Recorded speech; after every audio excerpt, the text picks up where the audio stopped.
नमस्कार शेतकरी मित्रांनो, स्वागत आहे तुमचं आपल्या कृषी बाजार भाव या यूट्यूब चॅनलवर। बघा शेतकरी मित्रांनो, आज रोजीचे महाराष्ट्रातील विविध जिल्ह्यातील तूर बाजारभाव लाईव्ह या व्हिडिओच्या माध्यमातून आपण बघणार आहोत। तत्पूर्वी आपण चॅनलवर नवीन असाल व दररोजचे बाजारभाव अपडेट आपल्याला हवे असतील तर या चॅनलला सबस्क्राईब करा आणि या व्हिडिओला नक्की लाईक करा। चला तर व्हिडिओला सुरुवात करूया।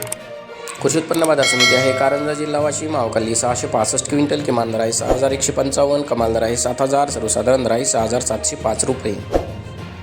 यापुढील कृषी उत्पन्न बाजार समिती आहे जालना। अवकाली 54 क्विंटल, किमान दर आहे 7100, कमाल दर आहे 7850, सर्वसाधारण दर आहे 7600 रुपये। यापुढील कृषी उत्पन्न बाजार समिती आहे लातूर। अवकाली 1816 क्विंटल, किमान दर आहे 6360, कमाल दर आहे 7221, सर्वसाधारण दर आहे 7000 रुपये। यापुढील कृषी उत्पन्न बाजार समिती आहे अमरावती। अवकाली 522 क्विंटल, किमान दर आहे 6500, कमाल दर आहे 7000, सर्वसाधारण दर आहे 6750 रुपये।